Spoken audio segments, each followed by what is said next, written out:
ರಾಮಸಾಗರ ಕೆರೆಕಟ್ಟೆ ಮೇಲಿನ ದುರ್ಗಾದೇವಿ ಮತ್ತು ವಿನಾಯಕ ಪಾಣಿಪೀಠ ಜೀರ್ಣೋದ್ಧಾರಕ್ಕೆ ಚಾಲನೆ. ಸೋಮೇಶ್ವರ ದೇಗುಲದಲ್ಲಿ 2 ದಿನಗಳಿಂದ ವಿವಿಧ ಹೋಮ ಹವನ ಮತ್ತು ವಿಶೇಷ ಪೂಜೆ ಸಲ್ಲಿಸಿದ ವೇದ ಪಂಡಿತರು.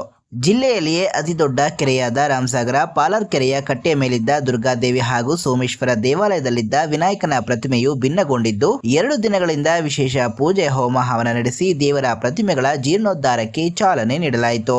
ಈ ವೇಳೆ ದೇಗುಲದ ಅರ್ಚಕರು ಮಾತನಾಡಿ, ಈ ದೇಗುಲಕ್ಕೆ ಸಾವಿರಾರು ವರ್ಷಗಳ ಇತಿಹಾಸವಿದೆ. ಈ ದೇಗುಲದಲ್ಲಿ ಪ್ರತಿಷ್ಠಾಪಿಸಿರುವ ವಿನಾಯಕ ಸ್ವಾಮಿಯ ಪಾಣಿಪೀಠದಲ್ಲಿ ಲೋಪವಿದ್ದು ಅದನ್ನ ಮರು ಪ್ರತಿಷ್ಠಾಪಿಸಲಾಗುವುದು. ಜೊತೆಗೆ ಪಾಲರ್ ಕೆರೆಯ ಕಟ್ಟೆ ಮೇಲೆ ನೆಲೆಸಿರುವ ದುರ್ಗಾದೇವಿಗೆ ಪ್ರತಿ ವರ್ಷವೂ ಸಂಕ್ರಾಂತಿ ಹಬ್ಬದಂದು ಸುತ್ತಮುತ್ತಲಿನ ಗ್ರಾಮಸ್ಥರು ತಂಬಿಟ್ಟು ದೀಪೋತ್ಸವ ನಡೆಸುವುದು ವಾಡಿಕೆ ಇದೆ. ಆದರೆ ಅಲ್ಲಿನ ವಿಗ್ರಹಗಳು ಕೂಡ ಭಿನ್ನವಾಗಿದ್ದು ದುರ್ಗಾದೇವಿಯ ವಿಗ್ರಹವನ್ನ ಮರು ಪ್ರತಿಷ್ಠಾಪನೆ ಮಾಡಿ ನಂತರ ದೀಪೋತ್ಸವ ಮಾಡುವುದಾಗಿ ಗ್ರಾಮಸ್ಥರು ಸಂಕಲ್ಪ ಮಾಡಿದ್ದಾರೆಂದು ತಿಳಿಸಿದರು. ಈ ಸಂದರ್ಭದಲ್ಲಿ ಪಿಲ್ಲಗುಂಡ್ಲಹಳ್ಳಿಯ ಅರ್ಚಕರು, ವೇದ ಪಂಡಿತರು ಮತ್ತು ರಾಮಸಾಗರ ಗ್ರಾಮಸ್ಥರು ಇದ್ದರು. ಹಲವಾರು ವರ್ಷ ನಂಬಿಕೊಂಡು ಬಂದಿರತಕ್ಕಂಥ ಈ ಒಂದು ಸಾನ್ನಿರತಕ್ಕಂಥ ಪರಿವಾರ ದೇವತೆಗಳು ಸಹಜವಾಗಿರತಕ್ಕಂಥ ಸೋಮೇಶ ದೇವಸ್ಥಾನದಲ್ಲಿ ಗಣಪತಿಯ ವಿಗ್ರಹದ ಪೀಠ ಒಂದು ಚೂರು ಭಿನ್ನವಾಗಿದೆ ಹಾಗೂ ವನದುರ್ಗಾ ಪರಿಷೆ ಪೀಠ ಭಿನ್ನವಾಗಿದ್ದರಿಂದ ಅದನ್ನು ಪುನಃ ಪ್ರತಿಷ್ಠಾ ಮಾಡಬೇಕು, ಜೀರ್ಣೋದ್ಧಾರ ಮಾಡಬೇಕಂತೇಳಿ ಪುರೋಹಿತರನ್ನು ಕರೆಸಿದ್ದಾರೆ.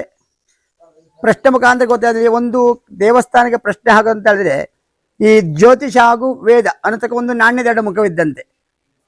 ಪ್ರಾಯಶ್ಚಿತ್ತಕ್ಕೋಸ್ಕರವಾಗಿ ನಿನ್ನೆ ರಾತ್ರಿ ವಿಶೇಷವಾಗಿ ಈ ಒಂದು ಸಾನ್ನಿಧ್ಯದಲ್ಲಿರತಕ್ಕಂಥ ದೇವಸ್ಥಾನಕ್ಕೋಸ್ಕರವಾಗಿ ಗಣಪತಿ ಹೋಮವನ್ನು ಮಾಡಿದ್ದೇವೆ. ಇವತ್ತು ಬೆಳಿಗ್ಗೆ 6 ಕಾಯಿ ಗಣಪತಿ ಹೋಮ ಹಾಗೂ ನವಗ್ರಹ ಸಹಿತ ಸಪ್ತದ್ರವದ ಮಹಾಮೃತ್ಯುಂಜಯ ಹೋಮ. ಅದು ಯಾಕೆ ಅಂತ ಕೇಳಿದರೆ ಹಲವಾರು ಪ್ರಾಯಶ್ಚಿಗಳು ಮಾಡಲಿಕ್ಕೋಸ್ಕರ ಪ್ರಶ್ನೆ ಭಾಗದಲ್ಲಿ ಬರ್ತದೆ. ಹಾಗಾಗಿ ಈ ಕುಟುಂಬದ ವಾಗದೋಷ ಇರ್ಬೋದು ಅಥವಾ ಈ ಕುಟುಂಬದಲ್ಲಿರ್ತಕ್ಕಂಥ ಕೃತ್ರಿಮಾದ ದೋಷಗಳು ಇರ್ಬೋದು, ಅದೆಲ್ಲರೂ ಸೇರಿಬಿಡಲಿಕ್ಕೋಸ್ಕರ ನಿನ್ನೆ ಸಂಜೆ ಸುಧರ್ ಉಚ್ಚಾಟ ಹೋಮವನ್ನು ಮಾಡಿ ತದನಂತರ ರಕ್ಷೆಗೋಸ್ಕರವಾಗಿ ರಕ್ಷಾಧ ಹೋಮ ಬಲಿದಾನ ಕೂಡ ಮಾಡಿದ್ದಾಗಿದೆ. ಇವತ್ತು ಬೆಳಿಗ್ಗೆ ಎಲ್ಲ ಪ್ರಕ್ರಿಯೆಗಳು ಮಾಡಿ ಅನಂತರ ಗಣಪತಿಯ ವಿಗ್ರಹ ಕಲಾಸಂಗೋಚ ಮಾಡಿ ಆ ವನದುರ್ಗ ಕಲಾಸಂಗೋಚ ಮಾಡಿದ್ದೇವೆ. ಅಂದರೆ ಆ ಬಿಂಬದ ಏನು ಶಕ್ತಿ ಇದೋ ಈ ಪ್ರಕೃತಿಯಲ್ಲಿ ಪಂಚಭೂತದಲ್ಲಿ ಶಕ್ತಿಯನ್ನು ಆ ಬಿಂಬಕ್ಕೆ ನಾವು ಕೊಟ್ಟಿರ್ತೀವಿ ಮುಂಚೆ. ಪುನಃ ಅದನ್ನು ಕೀಳಬೇಕಾದ್ರೂ ಕೂಡ ಆ ಬಿಂಬಕ್ಕೆ ಶಕ್ತಿಯನ್ನು ಕೊಟ್ಟು ಪುನಃ ಆ ಶಕ್ತಿಯನ್ನು ಕೀಳುವಂಥದ್ದು ಕಲಾಸಂಗೋಚ ವಿಧಾನ ಅಂತ. ಅಂಥ ರೀತಿಯಲ್ಲಿ ಇವತ್ತು ಎಲ್ಲ ಪ್ರಕ್ರಿಯೆ ಮಾಡಿದ್ದಾರೆ. ಮುಂದೆ ಯಾವುದೊಂದು ದಿನಾಂಕ ನಿರ್ಧಾರ ಮಾಡಿದ್ದಾರೆ. ಆದ್ರಿಂದ ಅವರೆಲ್ಲ ನಿರ್ಧಾರ ಸರಿಯಾಗಿ ಪ್ರತಿಷ್ಠೆ ಮಾಡಬೇಕು ಅಂತ ಅರ್ಚಕರು ಹಾಗೂ ಕುಟುಂಬದೆಲ್ಲ ಮಾಡಿದ್ದಾರೆ. ಅದರಿಂದ ಇವತ್ತೆಲ್ಲ ಕಾರ್ಯವನ್ನು ಆ ಭಗವಂತ ನಡೆಸ್ಕೊಂಡ್ಕೊಂಡಿದ್ದಾನೆ. ಮುಂದೆ ಅವರ ಕಾರ್ಯಕ್ರಮವನ್ನು ಅವ್ರು ಮಾಡ್ತಾ ಇರೋದ್ರಲ್ಲಿ ವಿಶೇಷವಾದ ಫಲ ಈ ಒಂದು ಕಾರ್ಯಕ್ರಮದ ಫಲ. ವಿಶೇಷವಾಗಿ ರಾಮಸಾಗರ ಗ್ರಾಮಸ್ಥರು ಎಲ್ಲರೂ ಸೇರಿ ಈ ಒಂದು ಕಾರ್ಯಕ್ರಮಕ್ಕೆ ಅವರೊಂದು ಸಹಕಾರ ಮತ್ತು ಕೆಲವೊಂದು ಸಪೋರ್ಟ್ ಎಲ್ಲ ಮಾಡಿದ್ದಾರೆ. ಹಾಗಾಗಿ ನಿನ್ನೆ ಸಂಜೆಯಿಂದ ಇದು ಕಾರ್ಯಕ್ರಮ ನಡೀತಾ ಬಂತು. ಇವತ್ತಿಗೆ ಮಹಾಮಂಗಳಾರತಿ ಪೂರ್ಣಾಹುತಿ ಎಲ್ಲ ಮುಗೀತು. ಈಗ ಮುಂದಿನ ಕಾರ್ಯಕ್ರಮ ಅಂತ ಹೇಳಿದ್ರೆ ಈಗ ಅಲ್ಲಿ ಮೇಲ್ಗಡೆ ಕಟ್ಟೆ ಇದು ಆ ದೇವ್ರನ್ನ ಕೂಡ್ಸೋದಕ್ಕೆ ಪೀಠ ಎಲ್ಲ ರೆಡಿ ಮಾಡ್ಕೊಳ್ಳೋದಕ್ಕೆ ಒಂದು ಸ್ವಲ್ಪ ಟೈಮ್ ಬೇಕಾಗತ್ತೆ. ಅದಾದ ತಕ್ಷಣ ಗಣಪತಿನ ಮತ್ತು ಅಮ್ಮನವ್ರನ್ನ ದುರ್ಗಿಯನ್ನ ಪುನರ್ ಪ್ರತಿಷ್ಠೆ ಆದಷ್ಟು ಬೇಗ ಮಾಡಬೇಕು ಅಂಥೇಳಿ ನಾವೆಲ್ಲ ಪ್ರಯತ್ನ ಗ್ರಾಮಸ್ಥರಿಂದ ಮತ್ತು ಎಲ್ಲ ನಮ್ಮ ಅಣ್ಣ ತಮ್ಮಂದರು ಎಲ್ಲ ಸೇರಿ ಮಾಡ್ತಾ ಇರೋದ್ರಿಂದ ಮುಖೇನ ಗ್ರಾಮಸ್ಥರ ಮುಖೇನ ನಡೀತಾ ಇದೆ ಇದೆಲ್ಲ ಕಾರ್ಯ. ಆದಷ್ಟು ಬೇಗ ನೆರವೇರಲಿ ಅಂತ ಹೇಳ್ಬಿಟ್ಟು ದೇವರಲ್ಲಿ ನಾವು ಪ್ರಾರ್ಥನೆ ಮಾಡ್ಕೊತಾ ಇದ್ದೀವಿ. ರಾಮಸಾಗರ ಗ್ರಾಮ ಈಶ್ವರ ದೇವಸ್ಥಾನ ಗಣೇಶನು ಸ್ವಲ್ಪ ಭಿನ್ನವಾಗಿರೋದ್ರಿಂದ ಬೆಂಗಳೂರಿನಿಂದ ಬ್ರಾಹ್ಮಣರು ಬಂದು ಅವರೆಲ್ಲ ಇದೆಲ್ಲ ರೆಡಿ ಮಾಡಬೇಕು ಅಂದ್ಬಿಟ್ಟು ಅವ್ರಿಗೆ ದೇವರು ಇದು ಕೊಟ್ಟಿದ್ದಾರೆ. ಹಾಗೆ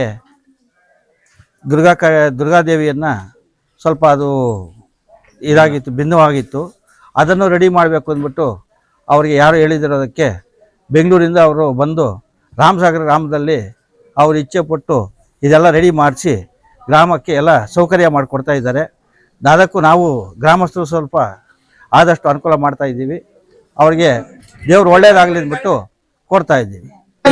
ಇದು ರಾಮಸಾಗರ ಕ್ಷೇತ್ರದಲ್ಲಿ ನೆಲೆಸಿರ್ತಕ್ಕಂಥ ಶ್ರೀ ಸೋಮೇಶ್ವರ ಸ್ವಾಮಿ ದೇವಸ್ಥಾನ ಸರಿ ಸುಮಾರು 1500 ವರ್ಷಗಳ ಹಳೆ ಇತಿಹಾಸ ಹೊಂದಿರತಕ್ಕಂಥ ದೇವಸ್ಥಾನ. ಇಲ್ಲಿ ಪಾರ್ವತಿ ಮತ್ತು ಪರಮೇಶ್ವರ ಸೋಮೇಶ್ವರ ಸ್ವಾಮಿ ಹೆಸರಲ್ಲಿ ಇಲ್ಲಿ ನೆಲೆಸಿರ್ತಕ್ಕಂಥ ಜಾಗ ಇದು. ಇದರ ಪಕ್ಕದಲ್ಲೇ ವೀರಭದ್ರ ಸ್ವಾಮಿ ಅವರು ನೆಲೆಸಿದ್ದಾರೆ. ಇದರ ಪಕ್ಕದಲ್ಲಿ ಚೆನ್ನಕೇಶ್ವರ ಸ್ವಾಮಿ ಅಂಥೇಳಿ ಆ ದೇವರು ಕೂಡ ಇಲ್ಲಿ ನೆಲೆಸಿದ್ದಾರೆ. ಇಲ್ಲಿ ವಿಶೇಷ ಏನು ಅಂತ ಹೇಳಿದ್ರೆ ರಾಮಸಾಗರ ಇದು ದೊಡ್ಡ ಕೆರೆ. ಇದನ್ನ ವಿಜಯನಗರ ಸಾಮ್ರಾಜ್ಯರು ಹಕ್ಕ ಮತ್ತು ಬುಕ್ಕರು ಕಟ್ಟಿರೋಂತಕ್ಕಂಥ ಇದು ಕೆರೆ. ಇದು ಅದರ ನದಿ ದಡದಲ್ಲೇ ಅಂದರೆ ಒಂದು ನದಿನೇ ಅಂತ ಹೇಳ್ಬೋದು ಅದನ್ನು, ಆ ಥರ ಇದೆ, ಅಷ್ಟು ದೊಡ್ಡದು. ಅದರ ದಡದಲ್ಲೇ ಇರತಕ್ಕಂಥದ್ದು ವಿಶೇಷವಾದ ದೇವಸ್ಥಾನ. ಮತ್ತೆ ಇಲ್ಲಿ ಸೋಮೇಶ್ವರ ಸ್ವಾಮಿ ದೇವಸ್ಥಾನ ಆಗಿರೋದ್ರಿಂದ ಪ್ರತಿ ವಾರ ಅಂದ್ರೆ ಸೋಮವಾರ ವಾರ ಪೂಜೆ ನಡೀತಾ ಇರುತ್ತೆ.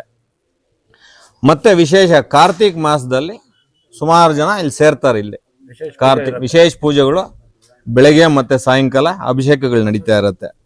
ಶಿವರಾತ್ರಿಗೆ ವಿಶೇಷವಾಗಿ ಇದಿರುತ್ತೆ. ಮತ್ತೆ ಊರಲ್ಲಿ ಪಲ್ಲಕ್ಕಿ ಉತ್ಸವ ಇದು ನಡೀತಾ ಇರುತ್ತೆ.